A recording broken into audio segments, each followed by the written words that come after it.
Hey, this is Johnny with Johnny's BMW DIYs. Today I'm working on my BMW e90 335i. I'm getting some vibration at high speeds or when I accelerate hard. After inspection, found this is the culprit. This is the new one. This big bushing that's on the forward facing control arm in the front. It is basically separated in there.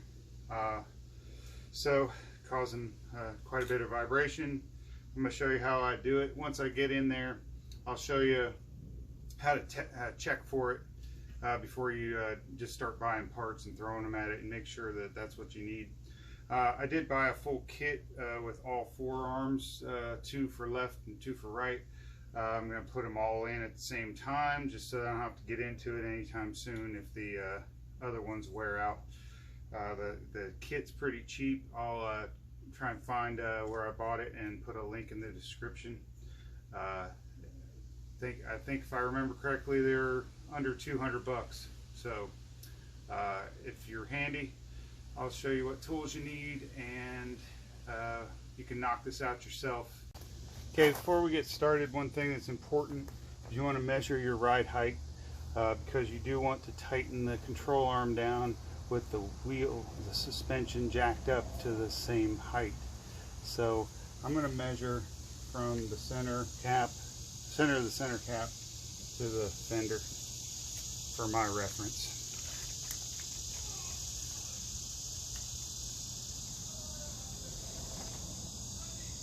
13.5 inches.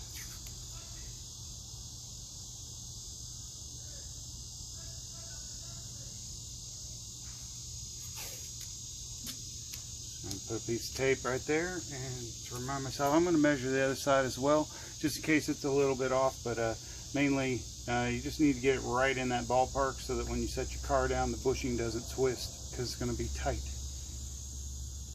Okay, so first thing you want to do is take out your liner.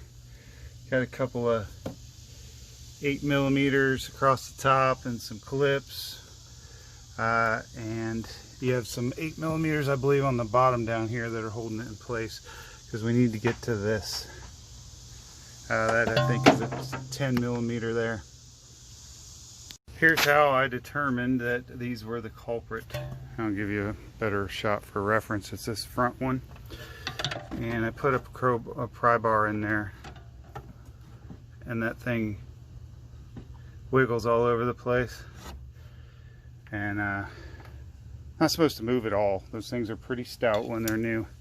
So first thing, I do have this liner out.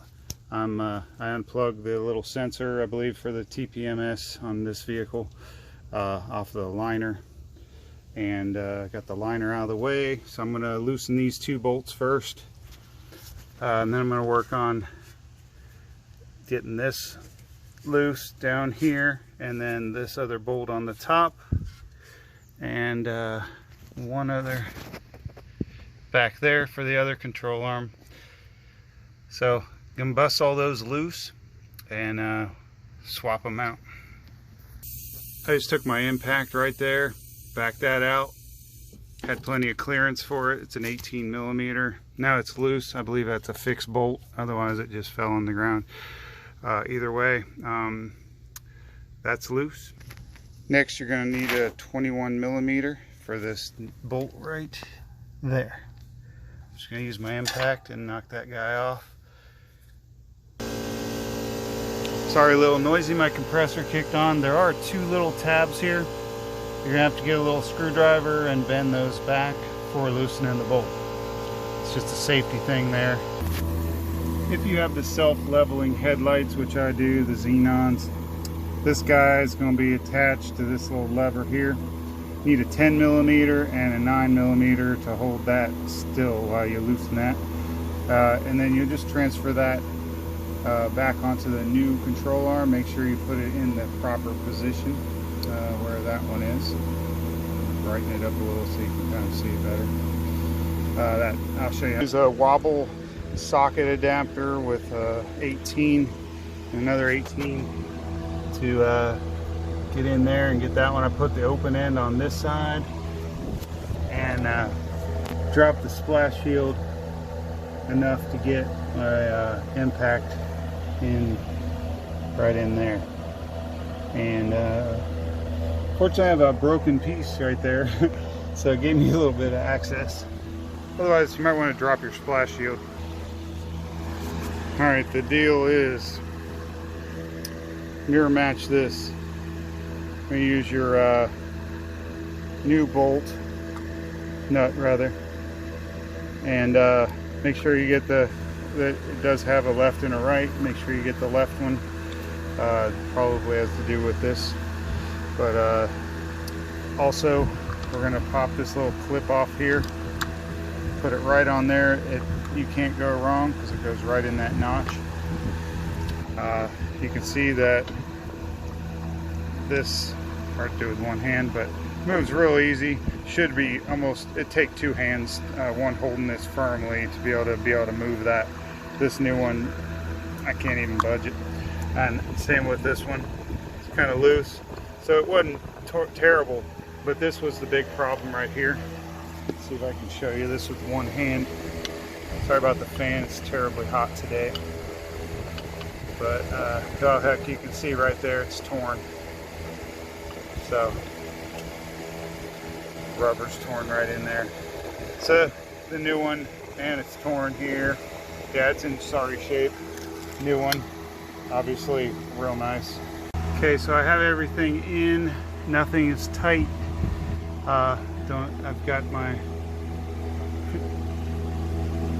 inners and outers all in place.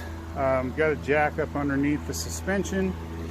I've jacked it up to 13 from the fender to the center of the hub, and I'm going to tighten all my bolts so that nothing is under pressure, none of these. See, if you tighten this down before you raise the suspension, that whole rubber bushing in there is going to be all twisted when it sits down on the ground, and it'll constantly be in the bind and it'll wear out real fast. Okay, so everything's buttoned up. I've got everything torqued down. Look at the torque specs for your vehicle. Make sure that you've got everything tight as it needs to be.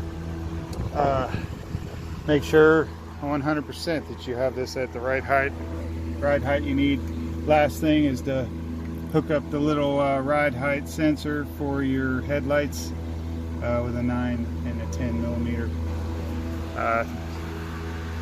This is basically it. I'm gonna do the other side obviously, and shouldn't need an alignment because there's no adjustment on these arms.